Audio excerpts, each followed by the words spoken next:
He grabbed her hair and slammed her face into the steel table. Blood sprayed across classified documents. His hands wrapped around her throat, squeezing until her vision turned black at the edges.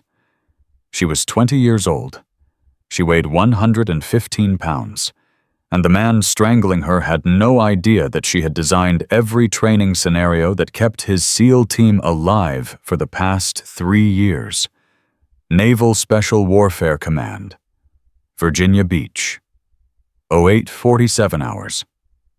If you are watching from anywhere in the world, stay until the end. Subscribe now. Comment your city below so I can see how far this story travels. What happened next would change everything. The security checkpoint at Naval Special Warfare Command had seen thousands of visitors over the years. Generals, admirals, foreign dignitaries with enough security clearances to fill a filing cabinet. But the guard at Gate 7 had never seen anyone quite like the young woman standing in front of him at 08:30 on a Tuesday morning. She looked like she had wandered away from a college campus. Oversized glasses, dark hair pulled back in a simple ponytail, a tablet computer clutched against her chest like a shield. She wore civilian clothes because her orders specified civilian cover. She carried no weapon because her weapon had never been a gun. Her name was Elena Mercer. She was 20 years old, and buried in a classified personnel file that required presidential authorization to access was a secret that would have made the guard drop to his knees. The guard looked at her identification badge 3 times. He looked at her face. He looked at the badge again. "You're the contractor from Washington." Elena nodded. Her voice was quiet but steady. "Lieutenant Commander Elena Mercer, civilian cover designation. I have an 0900 briefing with SEAL Team 4 leadership." The guard almost laughed. He caught himself because laughing at visitors was against protocol, but his face betrayed his thoughts clearly enough. "This child was here to brief SEAL Team 4, the most decorated special operations unit on the East Coast, ma'am," he said, and the word dripped with barely concealed condescension. "Are you sure you have the right location?" Elena did not react to his tone. She had stopped reacting to that tone 3 years ago when she first started working with Special Operations Forces and learned that her appearance would always be her greatest advantage. People who underestimated her never saw her coming. "I'm certain," she said. "My authorization codes are in the system. You can verify them with Commander Harrison's office if you have concerns." The guard made a phone call. His expression changed twice during the conversation. First confusion, then something that looked almost like fear. He hung up and handed her badge back with hands that trembled slightly. "Go right through, ma'am. Someone will meet you at Building 7. Elena walked through the gate without looking back. She had learned long ago that looking back was a sign of uncertainty, and uncertainty was something she could not afford. Not here. Not among men who had been trained to detect weakness the way sharks detected blood in the water. The compound sprawled across 40 acres of secured Virginia coastline. Training facilities, administrative buildings, the kind of infrastructure that cost billions of dollars and produced the deadliest warriors on the planet. Elena had studied blueprints of this place for months before her visit. She knew every building, every corridor, every emergency exit. She knew things about this compound that the men who worked here did not know. That was her job. Building 7 was a reinforced concrete structure with no windows on the first floor and blast-resistant walls designed to withstand direct mortar hits. Inside, 12 men sat around a rectangular table covered with maps and tactical displays.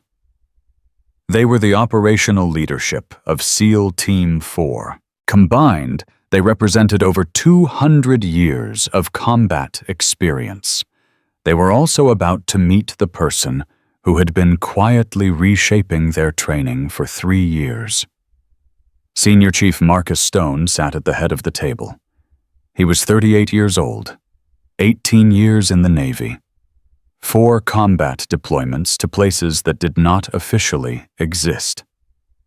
He had the kind of face that looked like it had been carved from granite and then weathered by decades of salt air and violence.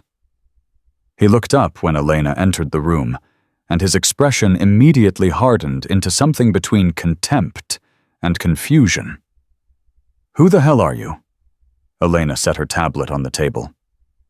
"Lieutenant Commander Elena Mercer.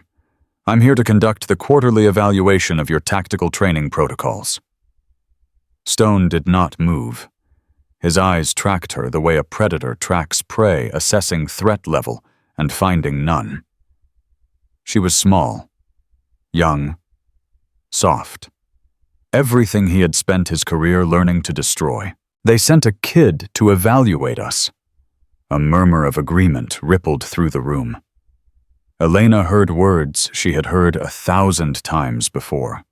Words she had learned to weaponize. College girl, desk jockey, paper pusher. She opened her tablet and pulled up the first file. "Actually," she said, "I'm here to discuss the modifications I'm proposing to your close-quarters combat simulations. Based on my analysis of your last 3 training cycles, there are significant vulnerabilities in your response protocols." For Stone cut her off with a laugh that had no humor in it. "Sweetheart, I've been doing this job since before you were born. I don't need some consultant from Washington telling me how to train my men." Elena did not flinch. She had expected this. She had prepared for this. But preparation and experience were different things, and no amount of preparation could completely eliminate the sting of being dismissed by someone who had never bothered to read her file. "With respect, Senior Chief, the vulnerabilities I've identified have resulted in 3 near casualties during your last deployment cycle." If you look at page 7 of my report, Stone stood up so fast his chair scraped against the concrete floor with a sound like a scream. He walked around the table until he was standing directly in front of her, close enough that she could smell the coffee on his breath and see the small scar that ran along his jawline. "Let me tell you something about respect," he said. His voice was quiet now, which was somehow worse than shouting. "Respect is earned in this community. It's earned by putting yourself in harm's way, by bleeding alongside the men you serve with, by burying friends and carrying that weight for the rest of your life.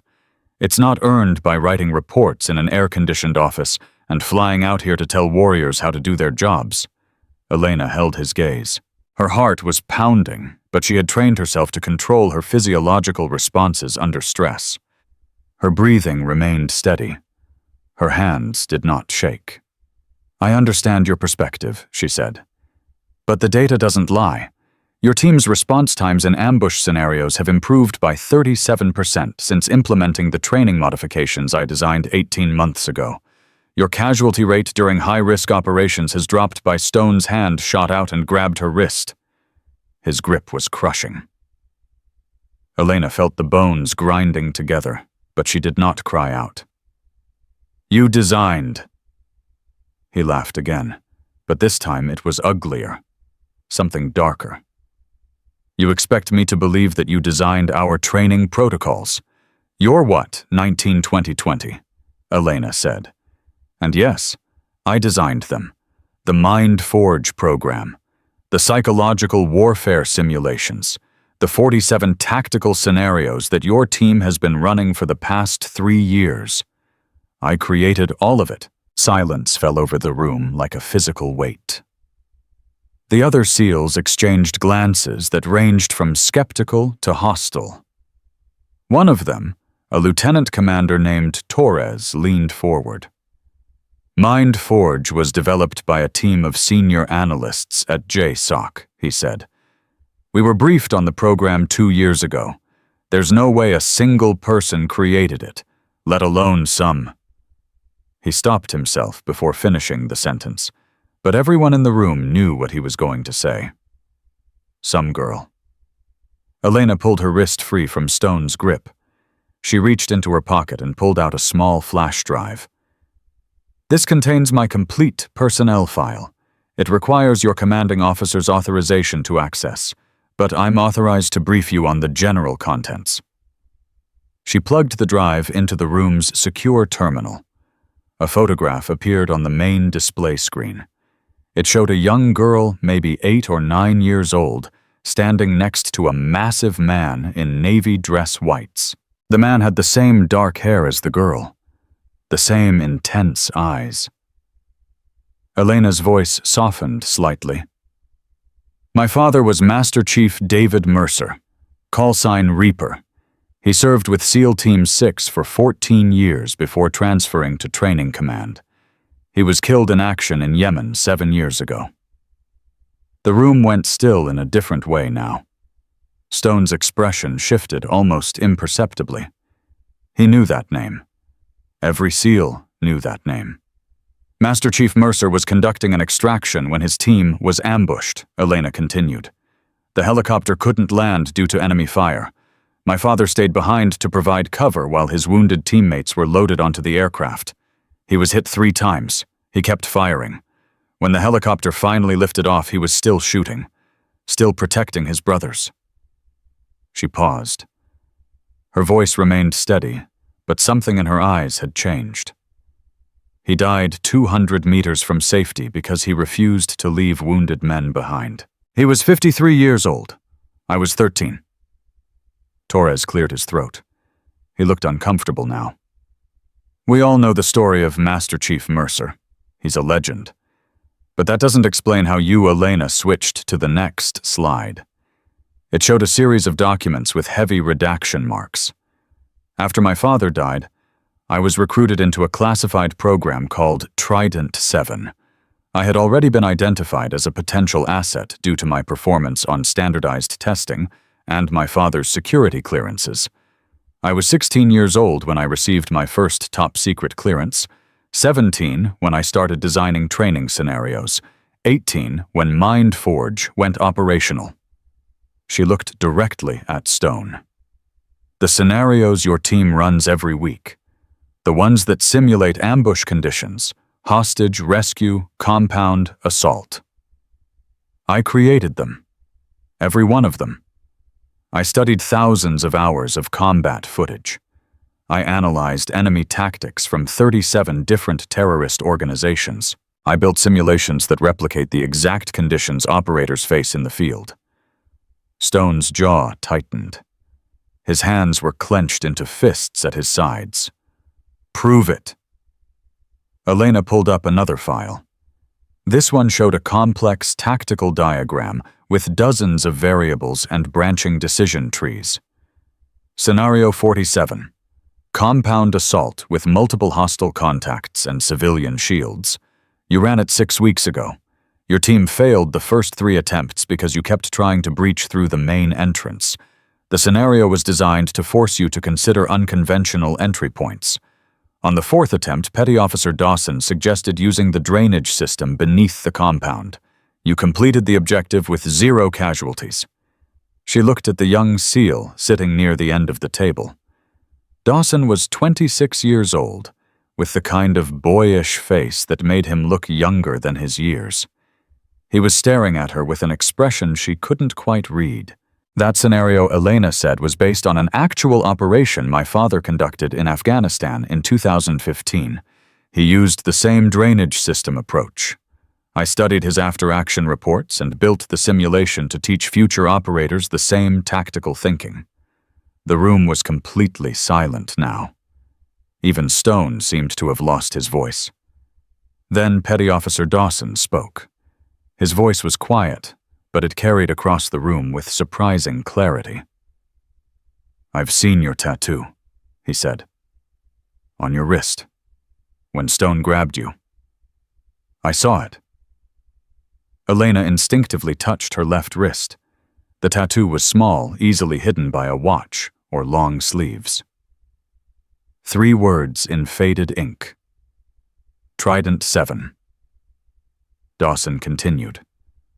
"I heard rumors about that program when I was going through Bud S. They said there was someone behind the scenes. Someone who designed scenarios that were so realistic operators couldn't tell the difference between training and combat. They called that person the Oracle. Elena said nothing. They said the Oracle had never been in combat, never fired a weapon in anger, never seen a man die up close.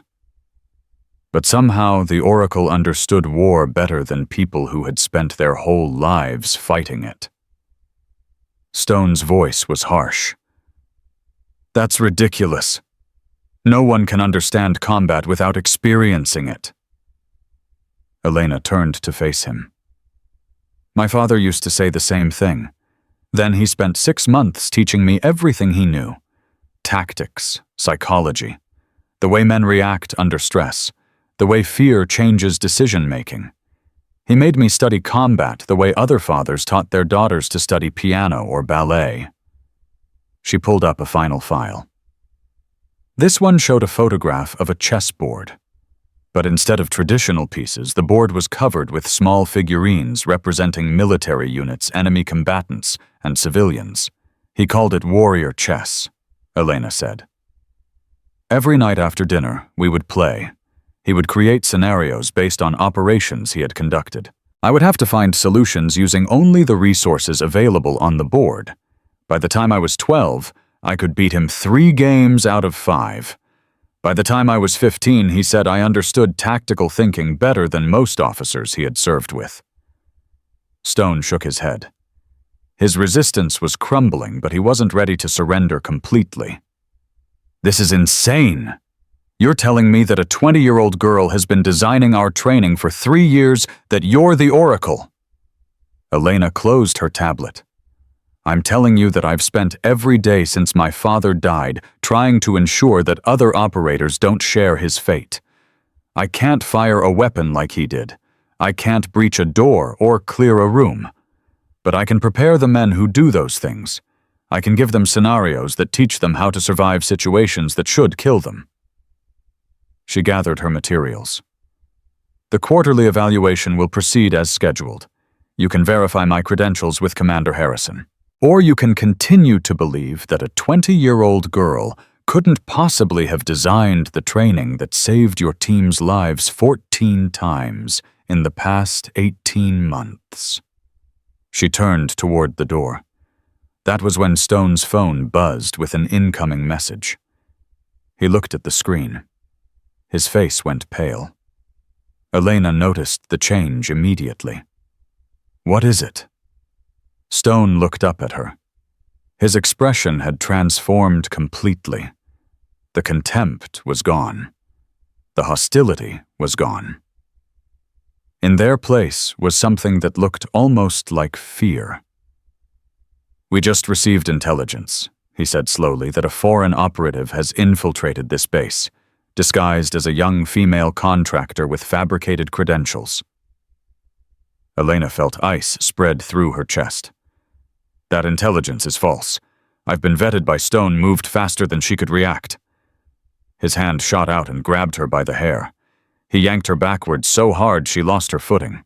Before she could recover, he had her pinned against the wall with his forearm pressed against her throat. Who sent you? His voice was a growl. His eyes were wild with something that went beyond professional suspicion. This was personal. This was rage that had been building for years. Who the hell sent you? Elena struggled to breathe. The pressure on her windpipe was cutting off her air supply. She could feel her pulse pounding in her temples. The other SEALs were on their feet now, but no one moved to intervene. They trusted Stone. They had followed him through hell. If he said this woman was a threat, then she was a threat. Dawson took a step forward. His hand was on his sidearm, but he hadn't drawn it. Senior Chief, maybe we should verify before Stone's free hand grabbed Dawson by the front of his uniform and shoved him back. I've got this. He turned back to Elena. Her face was turning red. Her hands were clawing uselessly at his arm. I'm going to ask you one more time, he said. And if I don't like your answer, we're going to have a very long conversation in a place where no one can hear you scream. Elena's vision was starting to tunnel. Black spots danced at the edges of her sight. But even as consciousness began to slip away, her mind was still working, still analyzing, still calculating. Because she had noticed something that Stone hadn't. The intelligence report on his phone had arrived exactly 47 seconds after she revealed her identity as the Mind Forge designer. Someone had been listening.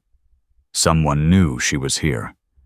And someone wanted her dead before she could discover what she had been sent to find. Her last thought before the darkness closed in was not about survival. It was about the pattern she had finally recognized. The pattern that explained why 3 SEAL teams had been ambushed in the past 18 months using tactics that should have been classified. The pattern that pointed to a traitor inside Naval Special Warfare Command. The pattern that led directly to the man who was now strangling her. Then the darkness took her, and Elena Mercer's body went limp in Senior Chief Marcus Stone's hands. Dawson caught her before she hit the ground. He moved without thinking the way his training had taught him to move when a teammate went down. His arms wrapped around Elena's limp body and lowered her to the floor, while Stone stood frozen with his hands still raised in a choking position. "She's not breathing," Dawson said. His voice was sharp. Urgent. "Senior Chief, she's not breathing." Stone blinked. The rage that had consumed him moments ago was draining away, replaced by something that looked almost like confusion. Like a man waking from a nightmare and finding the nightmare had followed him into the real world. Torres pushed past the other SEALs and dropped to his knees beside Elena. He tilted her head back, checked her airway, pressed 2 fingers against her carotid artery. "Pulse is weak. She's unconscious but alive. We need a medic." Stone didn't move. Dawson looked up at him. His eyes were hard. "What the hell was that, Senior Chief? What the hell did you just do?" "I was following protocol." Stone's voice sounded hollow. Even to his own ears, the words rang false. "We received intelligence about an infiltrator. You were strangling an unconscious woman." Torres cut in. He was already pulling out his medical kit, preparing to establish an airway if Elena's breathing didn't stabilize. "A woman who just showed us classified credentials. A woman who claims to be the daughter of Master Chief David Mercer." Stone flinched at the name. He had served with David Mercer once, years ago, a joint training exercise at Dam Neck. He remembered a man who seemed larger than life, a man whose reputation preceded him into every room he entered, a man who had died protecting his brothers in the worst possible way. The intelligence report said Dawson stood up. His hand was on his sidearm now, and this time he didn't remove it. "Run her biometrics. Right now.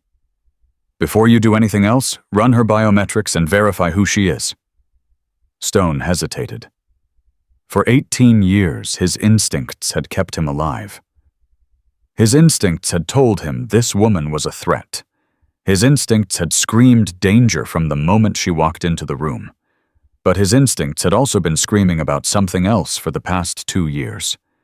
Something that had nothing to do with operational security, and everything to do with a wound that refused to heal. "Run her biometrics," Dawson repeated. "If she's a foreign operative, the system will flag her. If she's who she says she is, you just assaulted a superior officer and the daughter of a Medal of Honor recipient."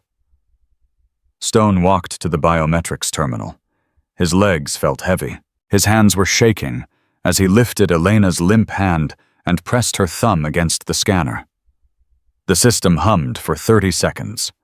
Then the screen filled with information that made Stone's blood turn to ice. Lieutenant Commander Elena Grace Mercer, age 20, clearance level top secret, SCI, with cosmic and atomal access. Current assignment, Special Programs Division, Joint Special Operations Command.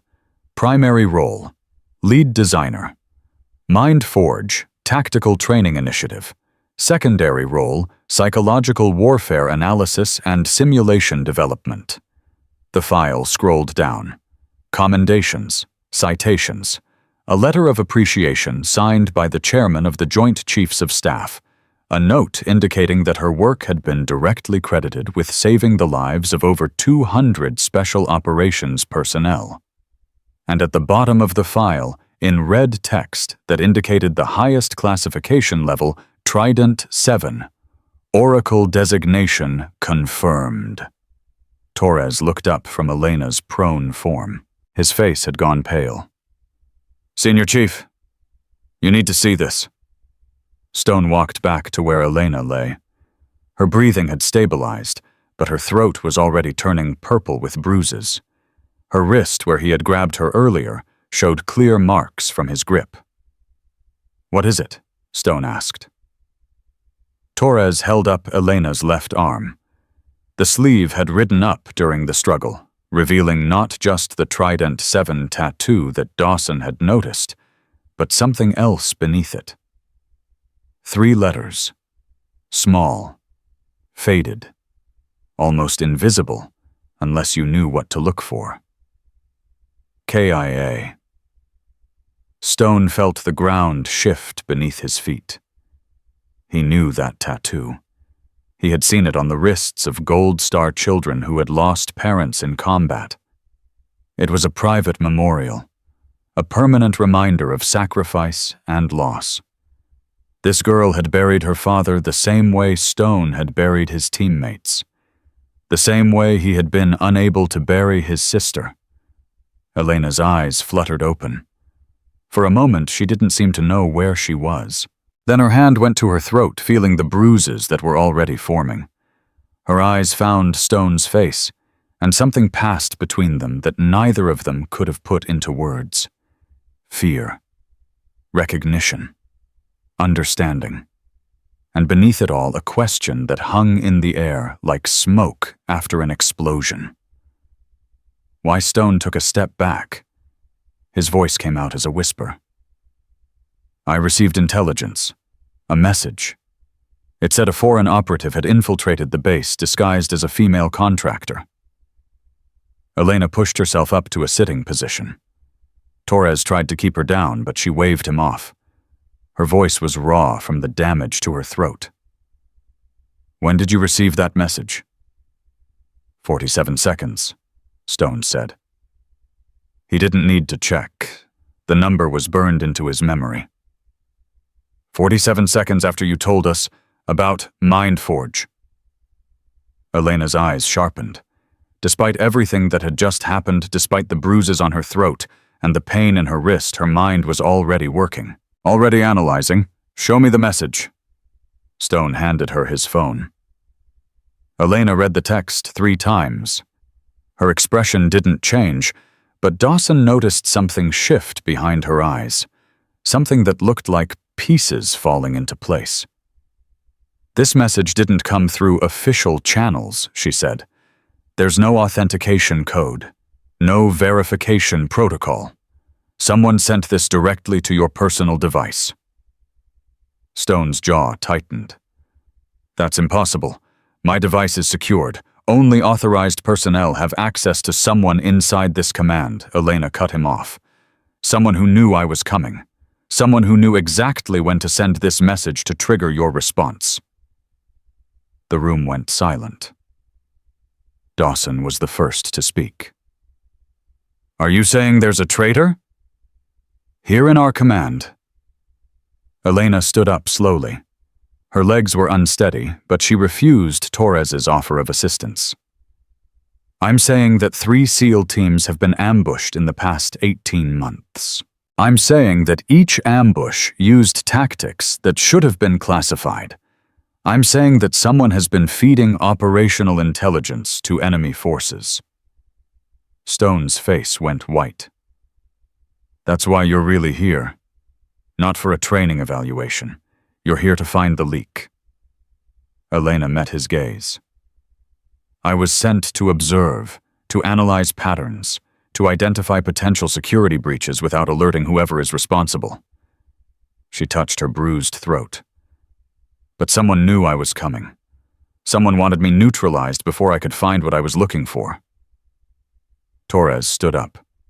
He looked like a man who had just watched his entire world turn upside down. Wait. If there's a traitor in our command, and they knew you were coming then, they're still here, Elena finished. Watching us. Right now. Every man in the room instinctively looked at the others. 18 years of brotherhood suddenly felt fragile. The trust that had been forged in combat suddenly felt uncertain. Stone's hand moved toward his sidearm. We need to lock down the facility. Contact Commander Harrison. Begin a formal investigation. No. Elena's voice was firm despite its rawness. If we lock down now, the traitor will know we're onto them. They'll go dark, destroy evidence, disappear into whatever network is protecting them. Then what do you suggest? Stone asked. His tone had changed completely. The contempt was gone. In its place was something that almost sounded like respect, or at least the beginning of it. Elena pulled out her tablet. It had survived the struggle intact. I suggest we continue as planned. I conduct my training evaluation. You and your team cooperate fully. We act as if nothing has changed. She looked around the room, meeting each man's eyes in turn. One of you may be the traitor, or none of you.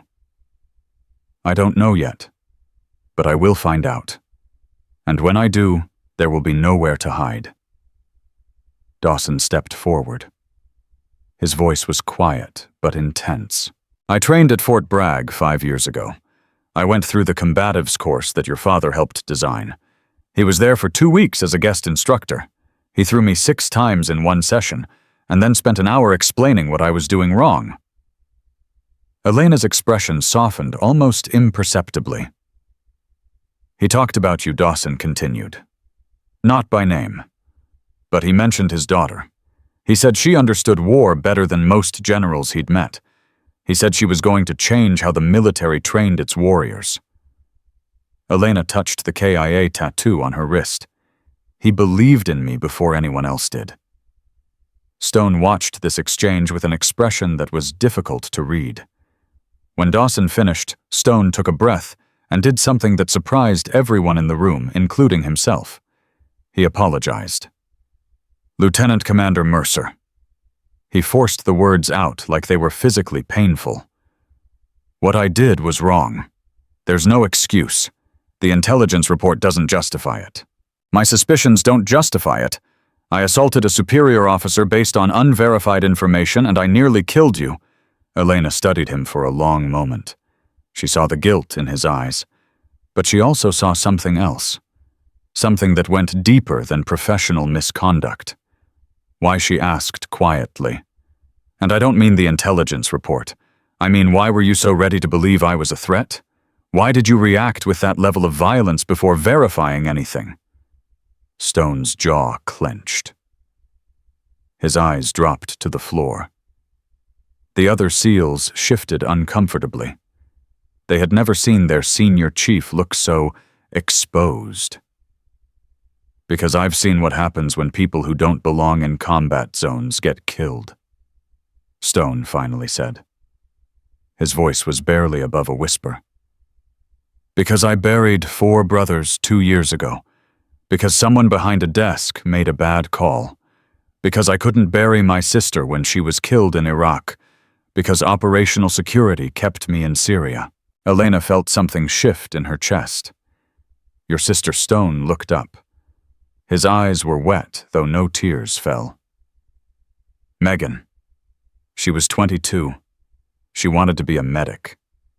She joined the army because of me, because she grew up watching her big brother serve, and she wanted to be part of something that mattered.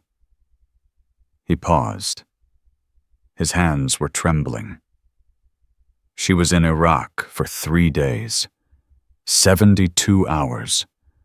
A rocket hit her barracks while she was sleeping. She never even got the chance to save anyone. She never fired her weapon. She just died.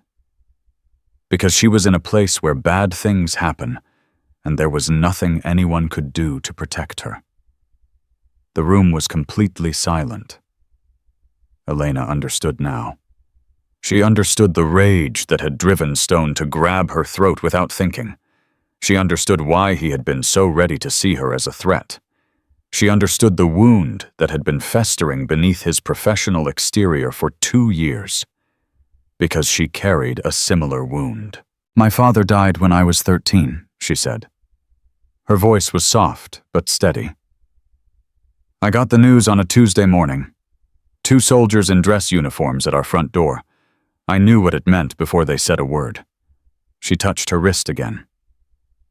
"He died protecting his team. He took 3 rounds in the back because he put his body between the enemy and a wounded soldier he was trying to carry to safety.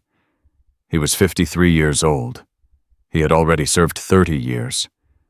He could have retired. He could have stayed home and watched me grow up. But he volunteered for 1 more deployment because his brothers needed him." Stone was staring at her now, really seeing her for the first time. "I was angry for a long time," Elena continued. "Angry at the army. Angry at the mission. Angry at my father for choosing his brothers over me. I wanted someone to blame. I wanted someone to hurt the way I was hurting." She took a step closer to Stone. "But my father didn't raise me to seek revenge. He raised me to protect people. He raised me to be the shield, not the sword. So instead of destroying, I decided to build. Instead of seeking vengeance, I sought to prevent other families from experiencing what I experienced." She gestured toward the tablet that still displayed her credentials. "Every scenario I design, every simulation I create, every training protocol I develop, it's all for him. It's all to ensure that operators like you come home to their families, that sisters like Megan don't lose their brothers, that daughters like me don't have to answer the door and see dress uniforms." Stone's composure finally cracked. A single tear escaped and ran down his weathered cheek. He wiped it away, roughly embarrassed by the display of emotion in front of his men. How, he asked. His voice was thick. "How do you carry that weight without letting it destroy you?" Elena's answer was simple and devastating. By turning it into purpose, by refusing to let grief become hatred, by remembering that every life I save through my work is a victory over the loss that tried to break me. She looked around the room one final time. "I didn't come here to punish anyone. I came here to protect this command, to find whoever is betraying our people and stop them before more operators die. I can't do that alone. I need your help. All of you." Dawson was the first to respond. "You have mine." Torres nodded. "And mine." One by one, the other SEALs voiced their support. Not because they were ordered to, not because protocol demanded it, but because this young woman had just revealed more courage and moral clarity than most people showed in a lifetime. Finally, only Stone remained silent. Elena turned to face him directly. "I'm not going to pretend that what happened between us didn't happen. I'm not going to forget the bruises on my throat or the fear I felt when I couldn't breathe. But I also know that you're not a monster. You're a wounded warrior who made a terrible mistake." She extended her hand. "Help me find the traitor. Help me protect the men and women who serve this command. And when this is over, we'll deal with the consequences of today. Together." Stone looked at her hand. Then he looked at her face. At the bruises forming on her throat. At the determination in her eyes. He took her hand. The grip was firm. Professional. But something passed between them in that moment. An understanding that went beyond words. A recognition that they were both survivors of loss who had chosen to fight, rather than surrender. "All right," Stone said. "Where do we start?" Elena opened her tablet and began pulling up files. The ambushes. 3 of them in 18 months. Each one used tactics that mirror classified training scenarios. Scenarios that only a handful of people have access to. She displayed a map showing the locations of the 3 attacks. The first attack was in Syria. 8 operators were killed when their extraction route was compromised. The enemy knew exactly where they would be and when. She pointed to the second location. The second attack was in Yemen. 6 operators killed in an ambush that used the exact flanking maneuver we teach in Scenario 34 of the Mind Forge program. Stone's face had gone hard. Someone is feeding them our playbook. Not just feeding them, Elena said. Teaching them. Whoever the traitor is, they're not just passing along information.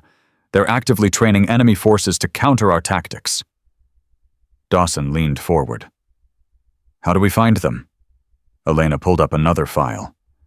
This one showed a list of personnel with access to the classified training scenarios. 47 people have the clearance level required to access Mind Forge protocols. Of those 47, only 12 have been present at this command during all 3 periods preceding the ambushes. She looked around the room. 6 of those 12 are in this room right now. The temperature in the room seemed to drop 10 degrees. Every man was suddenly aware of the others, suddenly suspicious, suddenly afraid. Elena held up her hand. I'm not accusing anyone. Yet. But the traitor knows I'm here. They tried to have me killed within an hour of my arrival. That means I'm close to something. And that means they're going to make another move soon. What kind of move? Torres asked. Elena's expression was grim. If they can't eliminate me quietly, they'll try something more direct. Something that can be blamed on enemy action rather than internal betrayal. She looked at Stone. Something like an attack on this facility. Stone's eyes widened. You think they're going to? I think we need to prepare for the possibility, Elena said. And I think we need to do it without alerting whoever is feeding information to the enemy. She closed her tablet. We have maybe 48 hours before they realize their first attempt failed and try something else. 48 hours to identify the traitor and neutralize them before more people die. Stone nodded slowly. The warrior underneath the grief was fully awake now. Tell us what you need. Elena looked at the men who had almost killed her an hour ago. Men who were now ready to follow her into whatever darkness lay ahead. I need access to all communication records for the past 18 months. I need to review every personnel movement, every leave request, every contact with outside parties, and I need someone I can trust to watch my back. She looked at Dawson. The young SEAL straightened. Whatever you need. Then let's get to work. Elena moved toward the door, then paused. She turned back to face Stone one last time. Senior Chief, the message you received about me, keep it, don't delete it. That message is going to lead us to whoever sent it. And when we find them, they're going to answer for every operator who died because of their betrayal. Stone's expression hardened into something cold and determined. They'll answer to me, personally. Elena nodded once. Then she walked out of the room, followed by Dawson and Torres. Behind her, Stone began issuing orders to the remaining team members. Security protocols, communication blackouts, preparation for an attack that might come at any moment. The hunt for the traitor had begun. And somewhere in the compound, watching through surveillance cameras that no one knew had been compromised, someone was already planning their next move. The communications hub was buried in the basement of Building 7, behind 3 inches of reinforced steel and biometric locks that required both fingerprint and retinal confirmation. Elena had been working for 6 hours straight, her eyes burning from staring at screens filled with data logs and transmission records. The bruises on her throat had darkened to a deep purple that made Dawson wince every time he looked at her. She refused to stop. There's a pattern here, she said, her voice still raw but steady. She pulled up another file on the main display. Every ambush was preceded by a communication spike from this facility. Encrypted transmissions sent through what looks like routine maintenance channels. Dawson leaned forward. Can you trace the source? I'm trying. But whoever set this up knew what they were doing. They're routing through multiple proxy servers, bouncing signals off satellite relays.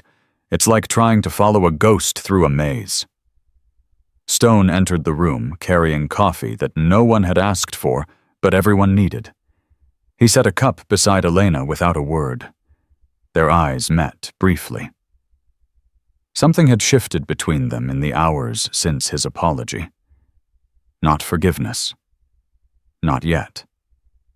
But a mutual recognition that they were fighting the same war from different positions. Any progress, Stone asked. Elena took the coffee and drank without tasting it. The transmissions all originated from the same terminal, but the access logs show that terminal was offline during each transmission window. That's impossible, Torres said from his position near the door. You can't send data from a terminal that's not powered on. Unless someone spoofed the logs, Elena replied. Made it look like the terminal was offline when it was actually active. That requires administrative access to the network security protocols. Stone's expression darkened. How many people have that level of access? 7, Elena said, including Commander Harrison. The name hung in the air like poison gas. Dawson shook his head. Commander Harrison has been running this facility for 12 years. He's a legend. There's no way he's the traitor. Elena didn't respond immediately. She was staring at her screen, her fingers flying across the keyboard as she pulled up another set of records. Then she stopped. Her face went pale. Stone noticed immediately. What is it?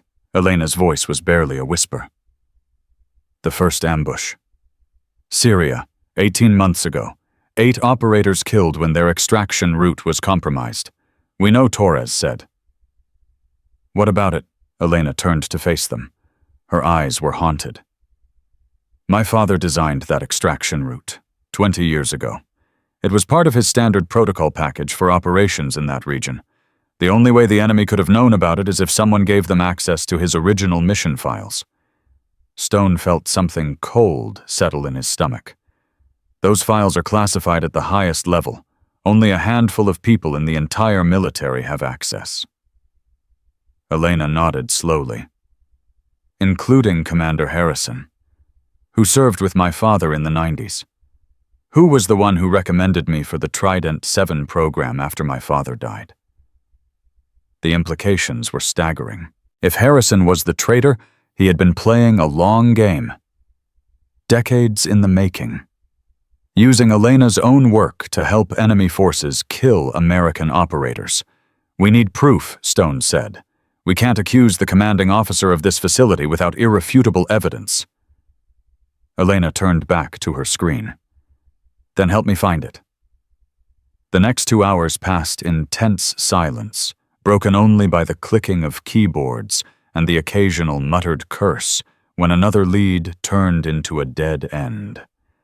Elena's eyes were growing heavy. Her body was screaming for rest. But every time she considered stopping, she thought about the operators who had died, the families who had received notifications, the children who had answered doors to find soldiers in dress uniforms. She couldn't stop. She wouldn't stop. Then Dawson's voice cut through her exhaustion like a blade. I found something. Everyone gathered around his station. Dawson was pointing at a series of financial records he had managed to access through a back channel that Elena decided not to ask about. Commander Harrison has a daughter, Dawson said. Sarah. She was diagnosed with a rare form of leukemia 4 years ago. Treatment costs were astronomical. Insurance covered some of it, but not nearly enough. Elena felt her heart rate increase. Go on. Dawson pulled up another document. 3 years ago, right around the time the first intelligence leaks started, Harrison's financial situation changed dramatically. Medical bills paid off, new house, private school for his other kids. The official explanation was an inheritance from a distant relative. But there was no inheritance, Elena said. It wasn't a question. Dawson shook his head. I checked. The relative doesn't exist. The money came from an offshore account in the Cayman Islands, an account that receives regular deposits from a shell corporation based in... He stopped. His face went white. Face went where Stone demanded. Based where Tehran. The word fell like a bomb. Stone grabbed his radio. We need to lock down the facility right now. Get a team to Commander Harrison's office. Do not let him leave the building. The radio crackled with static. Stone tried again. Alpha Team, this is Stone. Respond. Nothing but static. Elena's tactical mind was already racing. Communications are being jammed. She pulled up her tablet and checked the facility's network status. Someone just activated an emergency protocol. All external communications are blocked. Dawson drew his sidearm. It's happening. The attack you predicted. It's happening now. The first explosion rocked the building so hard that Elena was thrown from her chair. She hit the ground hard, the impact driving the air from her lungs. Dust and debris rained down from the ceiling. Alarms began screaming throughout the facility. Stone was on his feet, instantly hauling Elena up with one hand, while his other hand gripped his rifle. We need to move. Now! They burst out of the communications hub and into chaos. The hallway was filled with smoke and running personnel. Gunfire echoed from somewhere to the west. Another explosion sent tremors through the floor. Elena's mind was working even as her body moved. 3 detonation points: Western Perimeter, Northern Gate, and the Armory. They're trying to cut off our weapons supply and create multiple breach points. Stone looked at her with something approaching awe. How do you know that? Because it's Scenario 47, Elena said. The compound assault simulation I designed. They're using my own training protocol against us. The irony was not lost on anyone. They reached the main corridor and found Torres rallying a group of 6 SEALs who had been in the gym when the attack started. Most of them were wearing PT gear and carrying whatever weapons they had managed to grab. Torres Stone shouted over the noise. Status report. Torres's face was grim. Western Perimeter is breached. We've got at least 30 hostiles inside the wire. They're moving toward the command center. Elena grabbed Stone's arm. Harrison.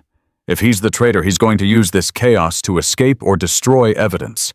We need to get to him before he disappears. Stone hesitated for half a second. Then he made a decision that surprised everyone, including himself. Torres, take your team and reinforce the Western Perimeter. Dawson, you're with me and Mercer. We're going to find Harrison. Torres nodded and led his team toward the sound of the heaviest gunfire. Stone, Dawson, and Elena moved in the opposite direction toward the command center where Harrison's office was located. They encountered the first group of hostiles at the intersection near the mess hall. 4 men in black tactical gear armed with AK-47s and moving with professional discipline. Not amateurs. Not local insurgents. These were trained soldiers. Stone took 2 of them down before they even knew he was there. His rifle barked twice, and 2 bodies crumpled to the floor. Dawson eliminated a 3rd with a shot that caught the man's center mass. The 4th hostile spun toward Elena. His weapon came up. His finger found the trigger. Elena moved without thinking. She grabbed the rifle barrel, twisted it away from her body, and drove her elbow into the man's throat with a strike that her father had taught her when she was 12 years old. The hostile gagged and stumbled. Elena completed the disarm, reversed the weapon, and put 2 rounds into his chest. Stone and Dawson stared at her. Elena's hands were shaking, but her voice was steady. My father was Master Chief David Mercer. Did you think he raised a daughter who couldn't defend herself? They kept moving. The command center was 200 meters away. They covered the distance in under 3 minutes, encountering and neutralizing 3 more hostile teams along the way. Elena's rifle work was not as polished as Stone's or Dawson's, but her tactical awareness was extraordinary. She called out enemy positions before they became visible, anticipated flanking maneuvers, and directed their movement through the chaos with an almost supernatural precision. She was the Oracle. And for the first time, Stone understood what that truly meant. They reached the command center to find the door blown open and 2 dead security guards lying in pools of blood. Stone went in first, sweeping left. Dawson swept right. Elena followed, covering the rear. The office was empty. Harrison was gone. Dawson checked the computer terminal.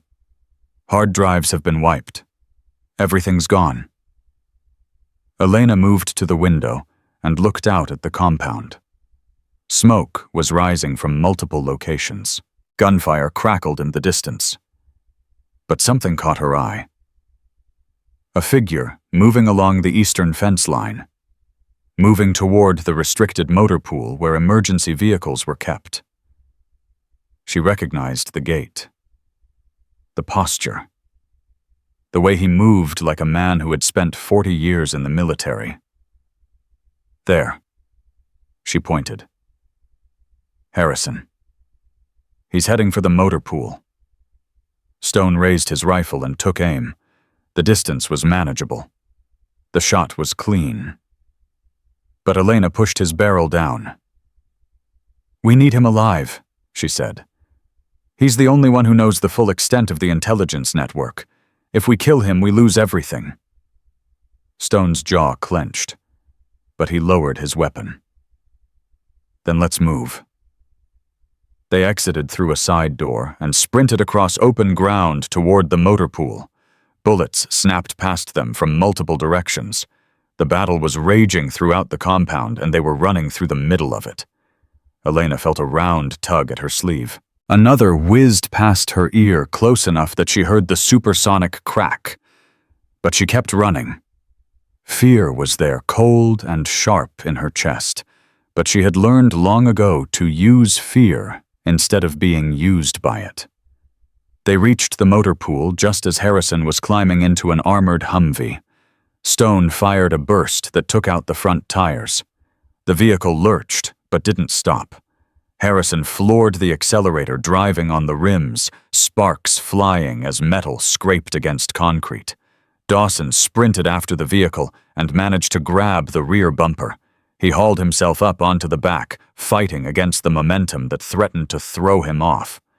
Elena watched in horror as Harrison slammed on the brakes, then threw the vehicle into reverse. Dawson was thrown from the back, hitting the ground hard and rolling several times before coming to a stop. He wasn't moving. No. The word tore from Elena's throat. She ran to Dawson's side, her training taking over, as she checked for pulse, for breathing, for the catastrophic injuries that a fall like that could cause. Pulse was strong. Breathing was steady. He was unconscious, but alive. Stone kept moving. He didn't stop for Dawson because he knew Elena would handle it. He couldn't let Harrison escape. Too many men had died because of this traitor's betrayal. Harrison abandoned the disabled Humvee and continued on foot toward the eastern fence. Stone pursued, his legs burning with effort, his rifle ready, but not firing because Elena was right. They needed Harrison alive. Harrison reached the fence and began climbing.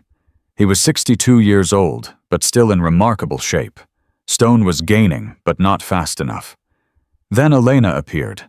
She had sprinted around the motor pool, anticipating Harrison's route based on her knowledge of the compound's layout. She emerged directly in Harrison's path, blocking his escape. Harrison stopped climbing. He looked down at the young woman standing below him. The woman he had recruited into Trident 7. The daughter of the man whose tactics he had sold to the enemy. "Elena," he said. His voice was calm, almost sad. "I didn't want this." Elena's rifle was trained on his center mass. "Then surrender. Come down and face what you've done." Harrison laughed bitterly. "You don't understand. They have my daughter. They've had her for 3 years. Every piece of intelligence I gave them was to keep her alive. Elena felt something shift in her chest. Your daughter, Sarah. She's in a facility somewhere in Eastern Europe. I don't even know exactly where. If I don't deliver what they want, they kill her. If I try to escape, they kill her. If I'm captured, they kill her. Tears were streaming down Harrison's weathered face. I've watched men I trained die because of information I provided. I've carried that weight every single day. But what choice did I have? She's my child, my baby girl. What would you have done? Elena thought about her father, about the choice he had made in Yemen, about the sacrifice that had left her an orphan at 13. My father chose his brothers over his daughter, she said quietly. He stayed behind to die so his team could live. He never came home because he believed that some things were more important than his own survival, more important than me. Her voice hardened.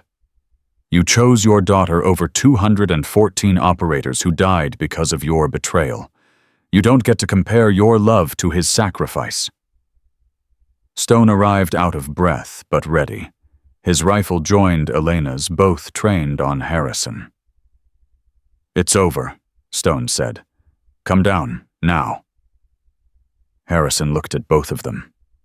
Then he looked at the fence behind him, at the darkness beyond the compound, at the freedom he would never reach.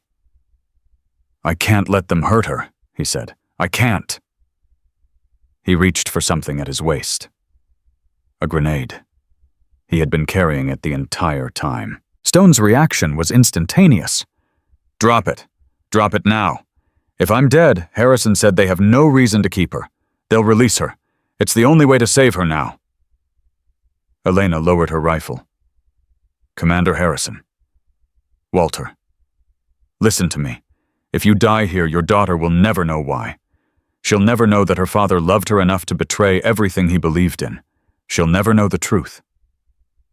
Harrison's hand trembled on the grenade. But if you live, Elena continued, there's a chance to find her, a chance to rescue her, a chance to hold her again and tell her that you never stopped fighting for her.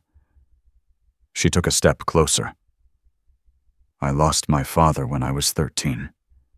There isn't a day that goes by that I don't wish I had one more conversation with him, one more chance to tell him what he meant to me. Don't take that chance away from Sarah. Harrison's face crumpled. The grenade fell from his fingers. Stone kicked it away and tackled Harrison to the ground, securing his hands behind his back. Elena stood over them, her body trembling with the aftermath of adrenaline and emotion. Around them, the sounds of battle were beginning to fade. The attack was being repelled. The compound would survive. But nothing would ever be the same. They brought Harrison back to the command center in restraints. The battle was winding down, the hostile forces retreating under heavy counterattack from the rallied SEAL teams. 31 enemy fighters lay dead throughout the compound. American casualties were still being counted, but early reports suggested 4 wounded and no killed in action. Torres met them at the entrance. His face was grim but relieved. We held. Barely, but we held.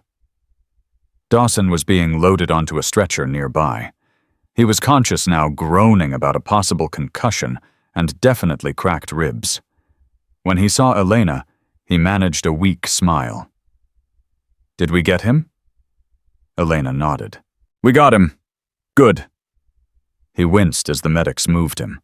Because I'm never going to live down getting thrown off a Humvee by a 62-year-old man. Despite everything, Elena almost laughed. Stone approached her. His face was unreadable, but there was something different in his eyes. Something that hadn't been there 12 hours ago. You saved his life, Stone said quietly. Harrison, you talked him down when he was ready to blow himself up.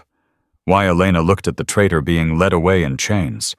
Because killing him wouldn't bring back the operators he betrayed. It wouldn't heal the families he destroyed. It would just be one more death in a war that has too many already. She touched the KIA tattoo on her wrist. My father taught me that warriors don't fight for revenge. We fight for something larger than ourselves, for the people we protect, for the future we're trying to build. Stone was silent for a long moment. Then he spoke words that Elena never expected to hear. Your father would be proud of you. Elena felt tears prick at her eyes. She blinked them back fiercely. She had promised herself long ago that she would never cry in front of people who might mistake her tears for weakness. Thank you, she whispered. Around them, the compound was slowly coming back to life. Medics treating the wounded. Engineers assessing damage. Officers coordinating communications with higher command.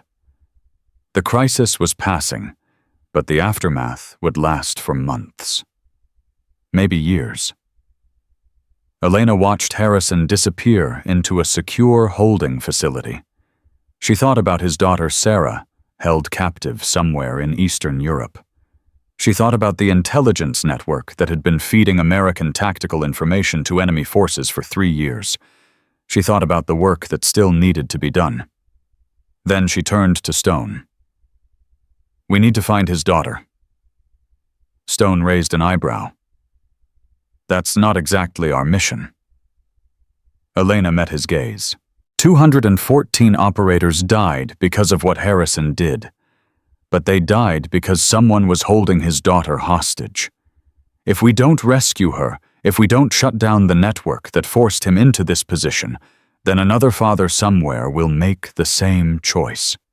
Another commander will betray his country to save his child. She stepped closer. The mission isn't over, Senior Chief. It's just beginning. Stone looked at this young woman who had been a stranger 12 hours ago, who had been a suspected enemy 6 hours ago, who had proven herself a warrior in ways that went far beyond anything he had expected. He nodded slowly. Then let's get to work. The interrogation room was cold and sterile, designed to strip away comfort and leave only truth. Harrison sat handcuffed to a metal table, his face aged 10 years in the span of 12 hours. The man who had commanded one of the most elite special operations facilities in the world now looked like a hollow shell of himself. Elena sat across from him. Stone stood near the door, his presence a silent reminder of the consequences waiting if Harrison refused to cooperate. Tell me everything, Elena said. Her voice was calm, but carried an edge that made it clear she would accept nothing less than complete honesty. Start with how they took your daughter. Harrison's eyes were red-rimmed. He hadn't slept. He probably wouldn't sleep for a very long time. It was 4 years ago, he began. His voice cracked on the first word. Sarah was studying abroad in Prague, part of her medical school program. She wanted to be a doctor. She wanted to help people. He paused, fighting for control. One day, she just disappeared. No ransom note, no demands. Nothing. The Czech police investigated. Our own intelligence agencies investigated. Everyone told me the same thing. She was gone, probably dead. Elena watched him carefully. But she wasn't dead. Harrison shook his head. 3 weeks after she disappeared, I received a package at my home. Inside was a video. Sarah was alive. She was being held in some kind of cell. She looked terrified but unharmed. His hands were trembling despite the restraints. There was a note with the video. It said that if I wanted to see my daughter again, I would follow instructions exactly. If I told anyone, she would die. If I tried to rescue her, she would die. If I failed to deliver what they wanted, she would die.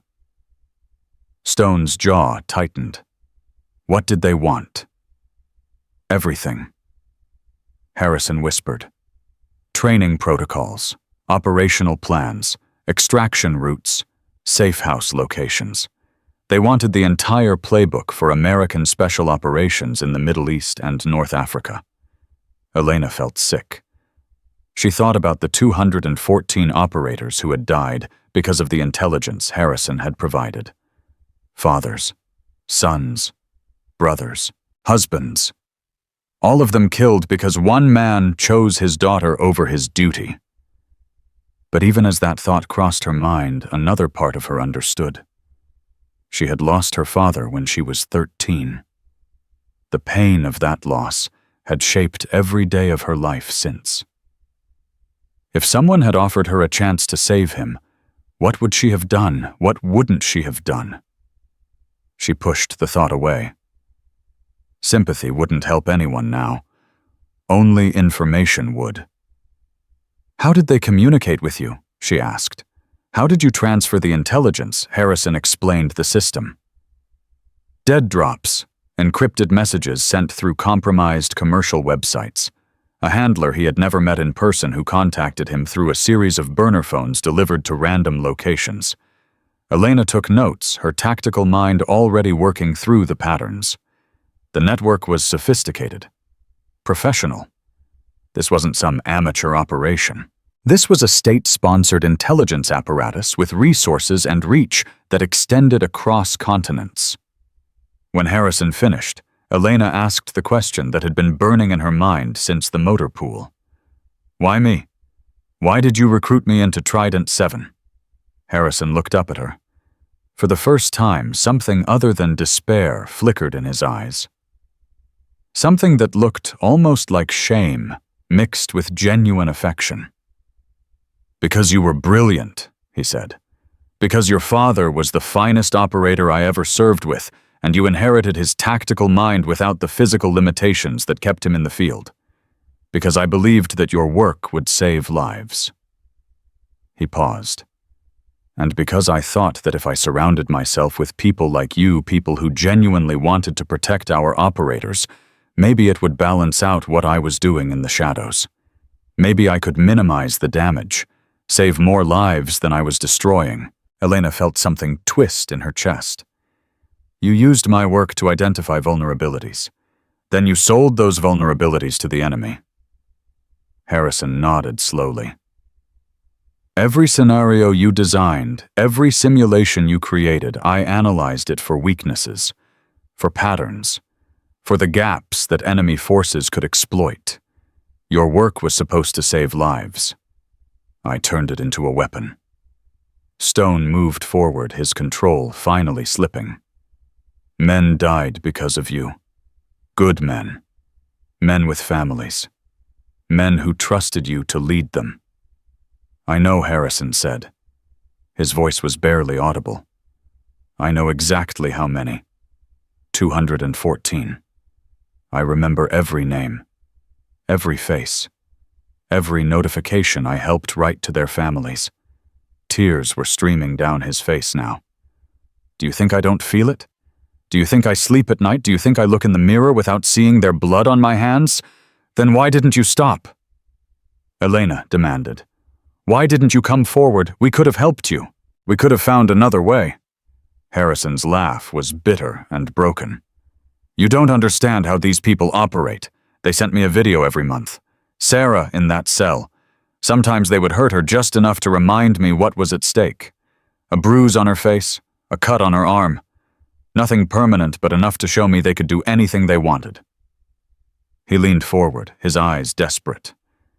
"They told me that if I ever tried to contact anyone, if I ever showed the slightest sign of wavering, they would send me pieces of her, one piece at a time, starting with her fingers."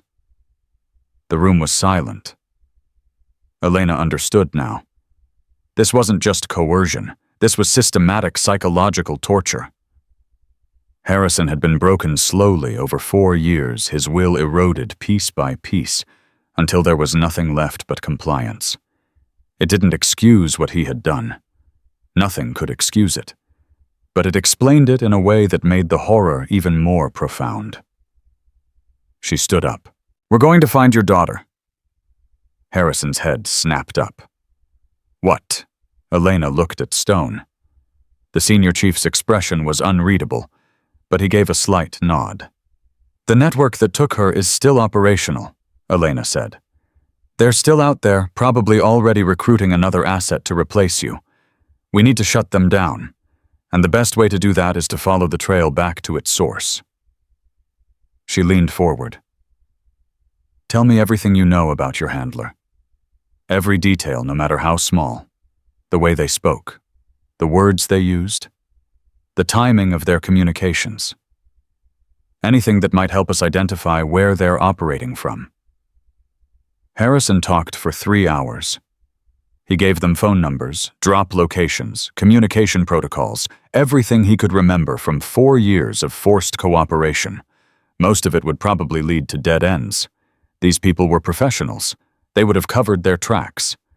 But Elena was a professional too, and she had spent 3 years designing simulations that taught operators how to find enemies who didn't want to be found.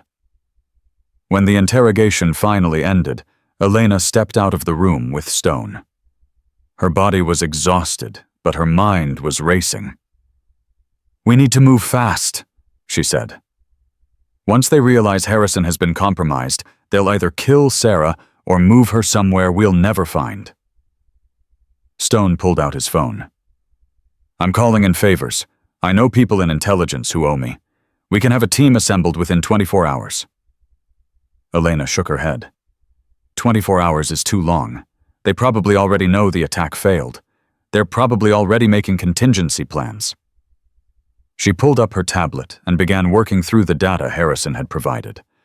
The communication patterns, she muttered. There's something here. Something familiar. Stone watched her work. He had seen operators in the zone before that state of focused intensity, where everything else faded away and only the mission remained. Elena was there now. Her fingers flying across the screen, her eyes darting between data points that would have been meaningless to anyone else. Then she stopped. Her face went pale. No. The word came out as a whisper. That's not possible. What Stone moved to look at her screen. What did you find? Elena's hands were shaking. The communication protocol Harrison described. The timing patterns. The encryption methodology. I've seen this before. Where in my father's mission files. Stone felt the ground shift beneath him. What are you saying? Elena's voice was hollow. I'm saying that the network that recruited Harrison, the network that's been killing American operators for 3 years, it's using communication protocols that were developed by my father's team during a classified operation in 1998. The implications hit Stone like a physical blow. Someone from your father's unit is involved. Elena nodded slowly. Or someone who had access to his classified files after his death. Someone who knew his methods well enough to adapt them for their own purposes. She looked up at Stone. Her eyes were haunted. My father was betrayed, she said. Not just in Yemen. Before that, someone he trusted gave enemy forces the intelligence they needed to ambush his team. And that same person has been running this network ever since. Stone was already moving. We need to pull the personnel files for everyone who served with your father. Everyone who had access to his operational records. Elena followed him. Her mind was spinning with possibilities, each one more terrible than the last. Her father had been killed protecting his team. But what if the ambush that killed him wasn't random? What if it was planned by someone who knew exactly where he would be? And when? What if Master Chief David Mercer had been assassinated by someone he considered a brother? They set up in the intelligence center, pulling files and cross-referencing data with a desperate urgency. Dawson joined them despite his injuries, refusing to be left out. Torres coordinated with external assets, calling in every favor the team had accumulated over years of operations. The list of suspects narrowed quickly. Most of the operators who had served with Elena's father were dead retired or accounted for in ways that eliminated them from consideration. But one name kept appearing in the data over and over again, connected to operations and communications that should have had nothing to do with him. Captain Marcus Webb. Elena stared at the name on her screen. She recognized it. Her father had mentioned Webb in letters home, describing him as a friend and fellow warrior. Webb had attended her father's funeral.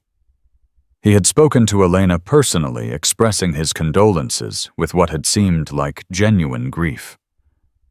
Webb retired 8 years ago, Torres reported. He was running a private security company in Eastern Europe until 3 years ago. Then he dropped off the grid completely. Eastern Europe, Stone said, where Harrison's daughter is being held.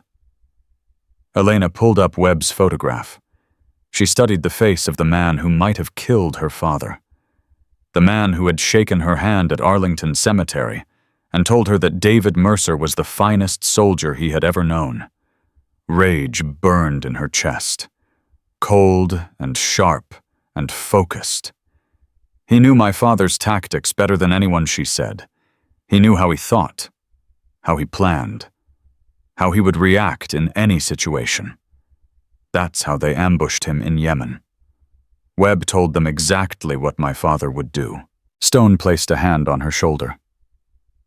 We don't know that for certain yet. Elena turned to face him. Her eyes were blazing. Then let's find out. They traced Webb's last known location to a compound in Moldova near the Ukrainian border. The intelligence was fragmentary, pieced together from satellite imagery and intercepted communications that had been gathering dust in NSA databases for months. But it was enough. Stone assembled a strike team. 6 operators from SEAL Team 4 plus Elena in an advisory role. She wasn't officially cleared for combat operations, but no one was going to tell the Oracle that she couldn't be present when the network that killed her father was finally brought down. The flight to Moldova took 14 hours. Elena spent most of it reviewing tactical plans and contingency scenarios, but part of her mind was elsewhere. Part of her was remembering her father's face, his voice, the way he would sit with her in the garage and teach her the art of war like it was a sacred trust being passed from one generation to the next. She had spent 7 years believing that her father died a hero's death, that his sacrifice had meaning, that the enemy who killed him was some faceless terrorist organization that would eventually be destroyed by the machinery of American military might. Now she knew the truth. Her father had been murdered by a man he trusted, a brother in arms who had sold his soul for money or power or some twisted ideology that valued profit over loyalty. When she found Marcus Webb, she was going to make him answer for what he had done. The compound was exactly where the intelligence said it would be, a converted industrial facility surrounded by security fencing and guard towers. Elena counted 18 visible hostiles during the pre-assault surveillance, but her tactical instincts told her there were more inside. Stone moved beside her. His voice was low. We go in hard and fast. Secure the hostages first, then hunt for Webb. If he's here, he doesn't leave alive. Elena nodded. But if possible, I want to talk to him. I want to know why. Stone's expression was grim. Some questions don't have answers that make sense. Then I want to hear him try. The assault began at 0347 local time. Stone's team breached the perimeter with surgical precision, taking down guards before they could raise an alarm. Elena moved with them, her rifle ready, her mind processing tactical data faster than conscious thought. They found Sarah Harrison in a basement cell exactly where the intercepted communications had suggested she would be. She was thin and pale, the toll of 4 years of captivity written across her face, but she was alive. Dawson secured her while the rest of the team pushed deeper into the compound hunting for Webb and any other intelligence assets that might be present. Elena found him in an office on the 3rd floor. He was sitting behind a desk as if he had been waiting for her. His hair had gone gray since the last time she had seen him, and his face was weathered by years of hard living in hostile places. But his eyes were the same. Cold. Calculating. The eyes of a predator who had spent decades learning how to kill without being caught. Elena Mercer Webb said. His voice was calm, almost casual. You look just like your father. Elena's rifle was trained on his chest. She could feel the trigger beneath her finger. One twitch. One squeeze. And the man who had destroyed her family would be gone. But she needed answers first. Why? The word came out as a growl. Why did you betray him? Webb leaned back in his chair. Which time? There were so many opportunities over the years. Elena's finger tightened on the trigger. You know which time. Yemen. You gave them his extraction route. You told them where he would be. Webb smiled. It was the most terrible thing Elena had ever seen. Your father was a good soldier. Maybe the best I ever served with. But he was also naive. He believed in things like honor and duty and brotherhood. He believed that the men he served with would never betray him. He shrugged. That kind of naivety is dangerous. It makes you predictable. And predictable soldiers die. Elena's voice was barely a whisper. He trusted you. Yes, Webb said. He did. Right up until the end. I imagine he was still trusting me when the first bullet hit him, still thinking that somehow his brothers would save him. He leaned forward. But there were no brothers coming. There was only me 1,000 miles away counting the money that his death had earned me. Elena wanted to kill him. Every fiber of her being screamed for her to pull the trigger and end this monster's existence. But something held her back. Something that went deeper than rage or grief or the desire for vengeance. Her father's voice echoing in her memory. Warriors don't fight for revenge. They fight for something larger than themselves. She lowered her rifle. Webb's expression flickered with surprise. You're not going to kill me? No, Elena said. Her voice was steady now, calm in a way that surprised even her. You're going to spend the rest of your life in a cage. You're going to wake up every morning knowing that everything you built has been destroyed. Everyone you worked with has been captured. Every operation you ran has been exposed. She stepped closer. And you're going to live with the knowledge that Master Chief David Mercer's daughter was the one who brought you down. Not with a bullet, not with violence, with the same tactical mind that you tried to exploit, with the same warrior spirit that you thought you killed in Yemen. She turned toward the door. You killed my father. But you didn't destroy his legacy. You just passed it on to me. Stone appeared in the doorway. His face was grim but satisfied. Compound is secure. We found documentation linking Webb to 17 different intelligence operations across 3 continents. He's going to prison for the rest of his life. Good, Elena said. Make sure he knows exactly who put him there. She walked out of the office without looking back. Behind her, she heard Stone's team moving in to secure Webb their professional efficiency, a stark contrast to the emotional hurricane that was raging inside Elena's chest. She found Sarah Harrison on the ground floor wrapped in a blanket and receiving medical attention. The young woman looked up as Elena approached. Her eyes were hollow, but there was something like hope beginning to flicker in their depths. Are you the one who found me? Sarah asked. Her voice was hoarse from years of disuse. Elena knelt beside her. My name is Elena Mercer. Your father asked me to bring you home. Sarah's face crumpled. My father. Is he? He's alive, Elena said. He's in custody, but he's alive. He never stopped fighting for you. Not for a single day. Sarah began to sob. Elena held her while she cried, offering comfort to a stranger who had been caught in the same web of betrayal that had claimed her own father's life.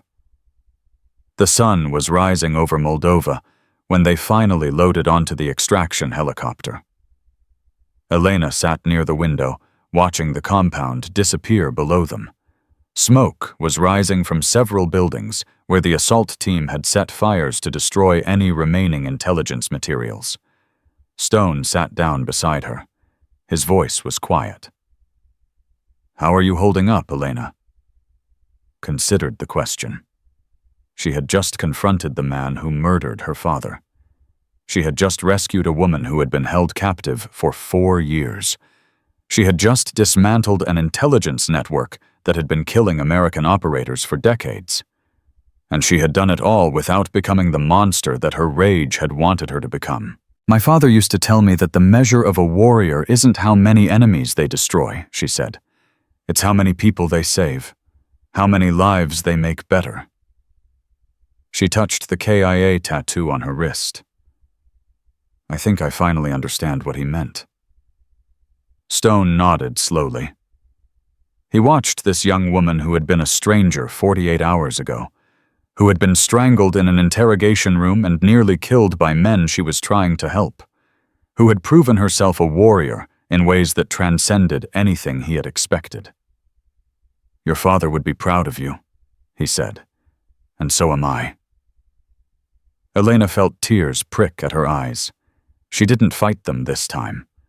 Some tears weren't weakness. Some tears were just the price of being human. "Thank you," she whispered. The helicopter carried them toward home. Behind them, the darkness was lifting. And somewhere in that lifting darkness, the ghosts of 214 fallen operators were finally at peace. 6 months passed like a lifetime compressed into moments. Elena stood at the podium in the main auditorium of Naval Special Warfare Command, looking out at 300 faces staring back at her. Operators, officers, intelligence analysts, support personnel.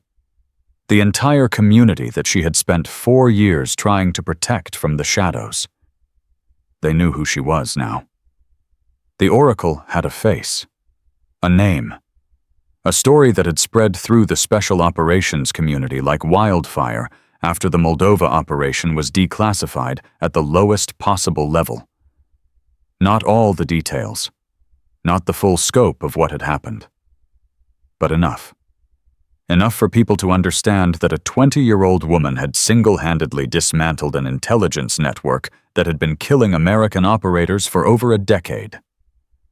Admiral James Crawford, commander of Naval Special Warfare Command, stepped to the podium beside her. His voice carried across the silent auditorium with the weight of 30 years of authority. "It is my honor today to recognize Lieutenant Commander Elena Mercer for her extraordinary service to this command and to the men and women of Naval Special Warfare. Her actions over the past 6 months have resulted in the rescue of a hostage, the capture of 17 foreign intelligence operatives, and the dismantling of a network responsible for the deaths of 214 American service members." Elena felt the weight of those numbers. 214. She had memorized every name, every face, every family left behind. They were with her now in this moment, as surely as if they were standing beside her. Admiral Crawford continued. "But beyond her tactical achievements, Lieutenant Commander Mercer has demonstrated something that cannot be measured in numbers or statistics. She has shown us that true warriors are not defined by their physical strength or their ability to destroy. They are defined by their courage to protect, their wisdom to understand, their compassion to forgive." He turned to face her directly. "On behalf of the President of the United States and a grateful nation, I am honored to present Lieutenant Commander Elena Mercer with the Distinguished Service Medal, with additional commendation for valor above and beyond the call of duty." He pinned the medal to her uniform. The weight of it was almost nothing. The weight of what it represented was almost everything. Applause erupted through the auditorium. Elena looked out at the faces before her. She saw Dawson in the third row. His ribs fully healed, now clapping with enthusiasm that bordered on inappropriate for a military ceremony. She saw Torres beside him, his usually stern face softened by something that might have been pride. And she saw Stone. He was standing in the back of the room apart from the others. His face was different now than it had been 6 months ago. The hardness was still there, but it had been tempered by something.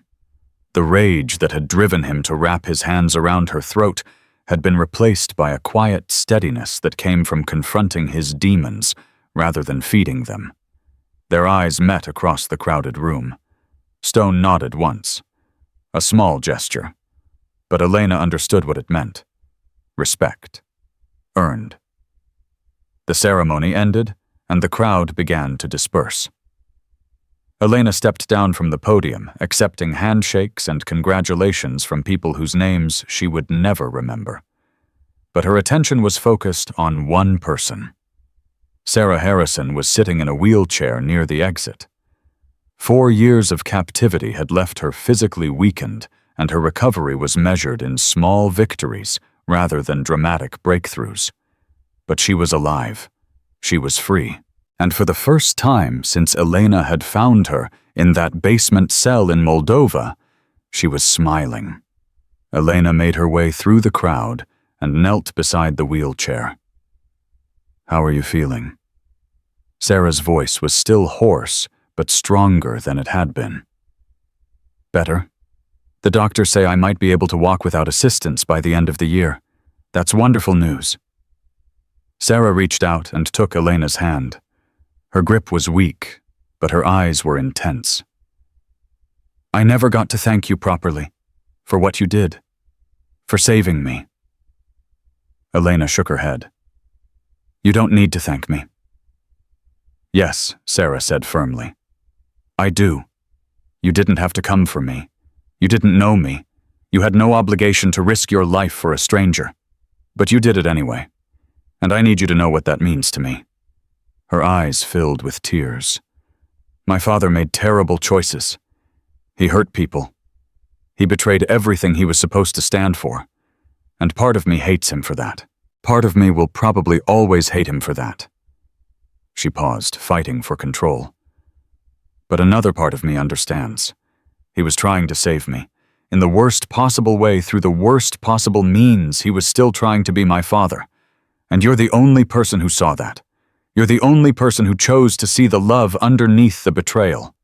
Elena felt her own eyes burning. "I know what it's like to lose a father. I know what it's like to carry that weight every single day. I couldn't give you your father back, but I could give you a chance to understand him." Sarah squeezed her hand. "Thank you. For everything. For not becoming what he became. For showing me that there's another way to respond to loss." Elena stood up. She looked down at this young woman who had been through hell and was still fighting her way back to something resembling a normal life. "Your father is going to prison for a very long time," Elena said. "But that doesn't mean you have to lose him completely.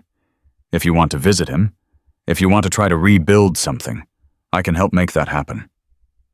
Sarah's face crumpled. She began to cry, but these weren't the tears of despair that Elena had seen in Moldova. These were the tears of someone who had been given an unexpected gift. "I don't know if I can forgive him," Sarah whispered. "I don't know if I'll ever be able to look at him without seeing all the people who died." Elena knelt again. Her voice was soft, but firm. "Forgiveness isn't about forgetting what happened. It's not about pretending the pain doesn't exist. It's about choosing to move forward instead of staying trapped in the moment of betrayal." She touched her wrist where the KIA tattoo was hidden beneath her sleeve. "My father died when I was 13. For a long time I was angry at him for leaving me, for choosing his brothers over his daughter. For being the kind of man who would sacrifice himself without thinking about what it would do to the people he left behind. She met Sarah's eyes. But eventually I realized that his sacrifice was an act of love, not abandonment. He died protecting people because that's who he was. He couldn't have lived with himself if he had done anything else. And once I understood that I was able to stop being angry at him for dying and start being grateful for the time we had together. Sarah wiped her eyes. Do you think I can get there? With my father? I don't know, Elena said honestly. But I know that trying is better than not trying, and I know that carrying hatred is heavier than carrying hope. She stood up and stepped back. Take care of yourself, Sarah. And if you ever need anything, you know how to find me. She turned and walked toward the exit. Behind her, she heard Sarah's voice, quiet but clear. Thank you, Oracle. Elena smiled. It was the first time someone had called her by that name to her face. It wouldn't be the last. Stone was waiting for her outside the auditorium. He fell into step beside her as she walked across the compound, neither of them speaking for several minutes. Finally, Stone broke the silence. Hell of a ceremony. Elena shrugged. I don't do this for medals. I know. He glanced at her. That's what makes you different from most people in this business. They walked in silence for another moment. I completed my counseling, Stone said. His voice was carefully neutral. 200 hours of therapy, anger management, grief processing, all of it. How do you feel? Stone considered the question. Like I can breathe again. Like the weight I've been carrying for the past 2 years finally has somewhere to go, besides into my fists. Elena nodded. That's good. Stone stopped walking. Elena stopped beside him. I owe you more than an apology, he said. His eyes were steady, but there was something vulnerable in them that Elena had never seen before. When I wrapped my hands around your throat in that interrogation room, I wasn't seeing you.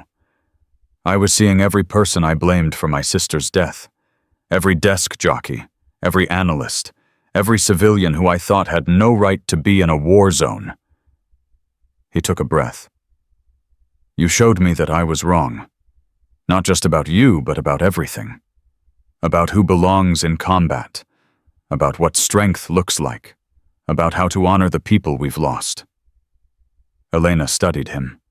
The man standing before her was not the same man who had strangled her 6 months ago. That man had been drowning in grief and rage. This man had found something to hold on to, something that kept him afloat. What are you going to do now? She asked. Stone almost smiled. The Admiral offered me a position, training coordinator for the new psychological resilience program. They want me to help design curriculum for operators dealing with combat trauma and survivor guilt. Elena felt something warm bloom in her chest.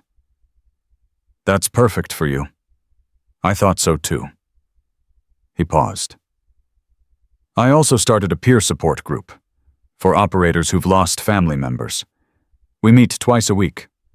Talk about what we're going through. Try to help each other find ways to cope that don't involve strangling innocent women. This time, Elena did smile. Progress. Stone's expression softened. I never told you this, but I looked up your father's service record.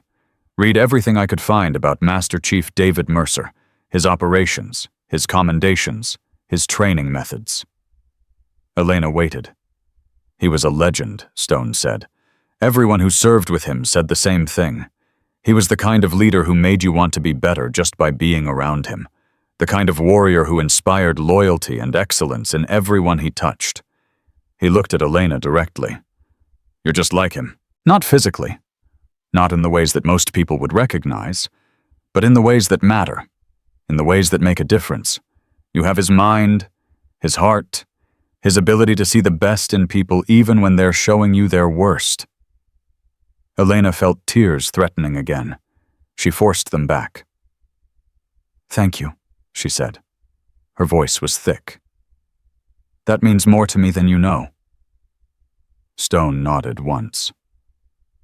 Then he did something unexpected. He extended his hand. "It would be an honor to serve with you again, Lieutenant Commander Mercer. Anytime. Anywhere." Elena took his hand. Her grip was firm, professional. But something passed between them in that moment. Something that transcended rank and protocol and the violence that had marked their first encounter. Brotherhood. Earned in the hardest possible way. They parted ways, and Elena continued across the compound. She had one more stop to make before the day was over. The training facility was empty when she arrived.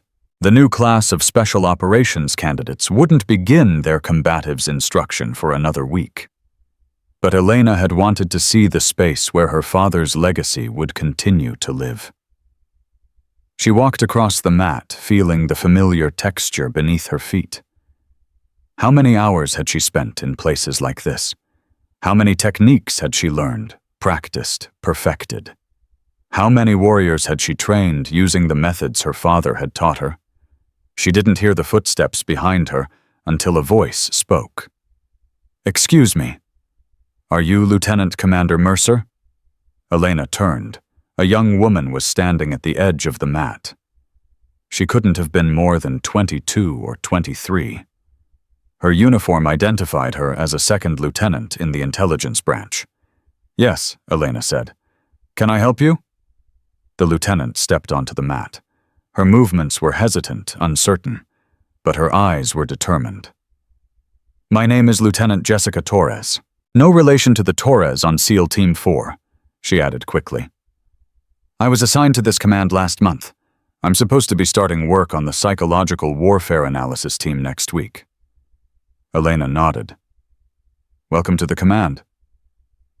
"Thank you." The lieutenant hesitated. "I wanted to meet you. I've read everything I could find about what you did. About Moldova, about the Oracle program, about how you built training simulations that saved hundreds of lives." Elena waited. "I wanted to ask you something," Lieutenant Torres said. Her voice trembled slightly, but she pushed forward. "How do you do it? How do you carry the weight of all those lives? How do you wake up every morning knowing that the decisions you make could mean the difference between someone coming home and someone dying in a foreign country?" Elena considered the question. It was the same question she had asked herself 1,000 times over the past 7 years. The same question she still asked herself on the bad days when the weight felt too heavy and the darkness threatened to close in. She walked to the edge of the mat and sat down. After a moment's hesitation, Lieutenant Torres sat beside her. "When I was 13 years old, Elena began, I buried my father at Arlington National Cemetery. He was a Navy SEAL, a warrior, a legend, and he died protecting his team because that's who he was." She looked at the young lieutenant. "For a long time I was angry. Angry at the Army, angry at the mission, angry at my father for leaving me. I wanted someone to blame. I wanted someone to hurt the way I was hurting." She paused. "But my father didn't raise me to seek revenge. He raised me to protect people. He raised me to be the shield, not the sword. So instead of destroying, I decided to build. Instead of seeking vengeance, I sought to prevent other families from experiencing what I experienced." She gestured at the empty training facility around them. "Every simulation I design, every scenario I create, every training protocol I develop, it's for him. It's to ensure that operators come home to their families, that daughters don't have to bury their fathers, that sons don't have to grow up wondering what their mothers were like." Lieutenant Torres was silent for a long moment. Then she asked the question that Elena had been waiting for. "But how do you handle the failures, the missions that go wrong? The operators who don't come home despite everything you did?" Elena's voice was quiet. You don't handle them. You carry them. Every name, every face, every family that received a notification because something you designed wasn't good enough. She touched her wrist.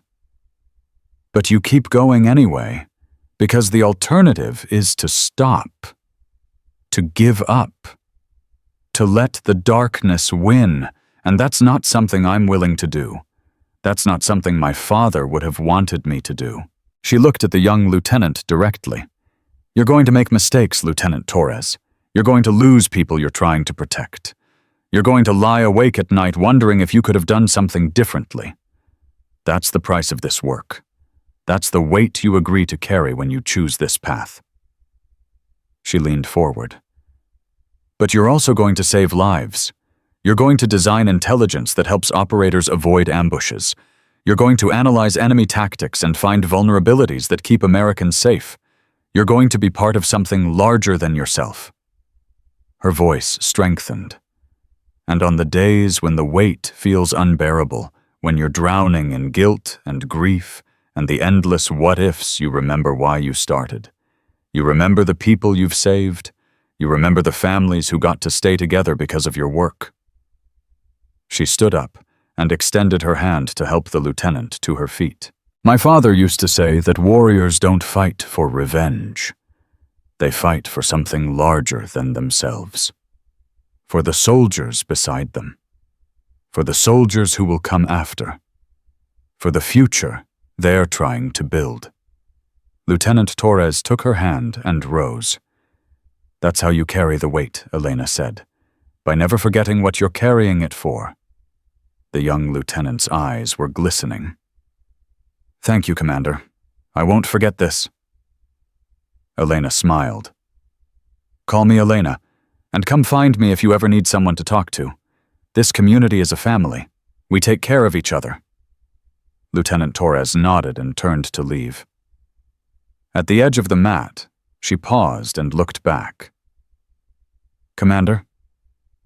I mean, Elena, the stories about you, the things people say you did, are they true? Elena considered the question. Which parts? All of it. The lieutenant's voice was hushed. That you designed every training scenario we use, that you dismantled an entire intelligence network, that you confronted the man who killed your father and chose to bring him to justice instead of killing him yourself. Elena's expression softened. The truth is usually more complicated than the stories, but the important parts are true. I did those things. Not alone, not without help. But I did them. She walked toward the lieutenant. But here's what the stories don't tell you. I was scared. Every single moment. When they were strangling me in that interrogation room, I was terrified. When we were assaulting that compound in Moldova, I thought I was going to die. When I was standing in front of the man who murdered my father, every instinct I had was screaming at me to pull the trigger and end him. She stopped in front of the young woman.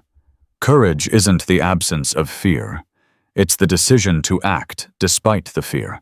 To do what needs to be done even when every fiber of your being is telling you to run. That's what makes a warrior. Not strength, not skill, not the ability to kill. The ability to choose. Lieutenant Torres straightened, her chin lifted. Something in her eyes had changed. I understand, she said. And I won't let you down. Elena watched her go. The sun was setting outside, painting the sky in shades of orange and gold. Somewhere across the world, operators she had trained were standing watch in places most people would never know about. They were alive because they were ready. Because someone had cared enough to prepare them for the darkness they would face. That was her father's legacy. That was her legacy now. She walked out of the training facility and stopped at the memorial wall that stood near the compound's main entrance. Names carved in stone. Hundreds of them. Warriors who had given everything in service to their country. Her father's name was there. Master Chief David Mercer. The date of his death. The location. Yemen. Elena touched the carved letters. Her fingers traced the shape of his name, the way she had traced it 1,000 times before. "I did it, Dad," she whispered. "I found the man who betrayed you.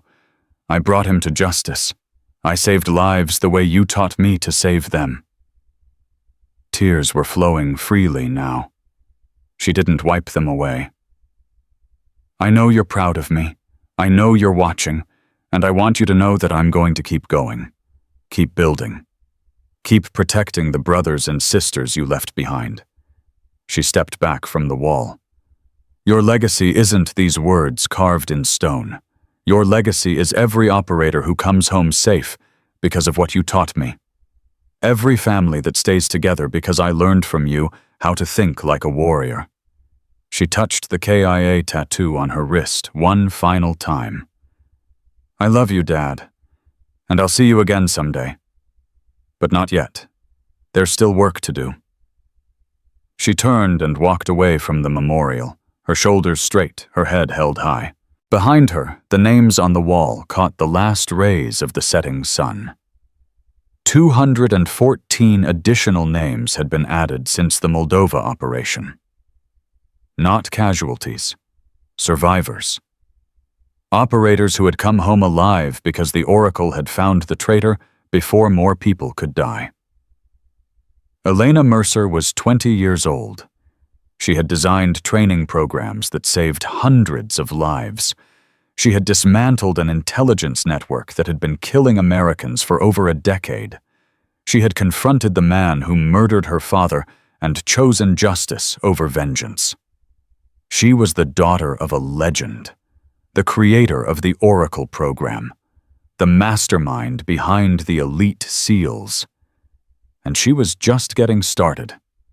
Warriors are not defined by how they destroy. They are defined by how they build. Elena Mercer had built something that would outlast her. Something that would protect warriors for generations to come. Something that honored her father's sacrifice in the only way that truly mattered. Not through revenge, through purpose, not through violence, through protection, not through death, through life. That was the truth that nobody had expected from the girl they didn't see. That was the legacy of the Oracle. That was the story of Elena Mercer, and it would never be forgotten.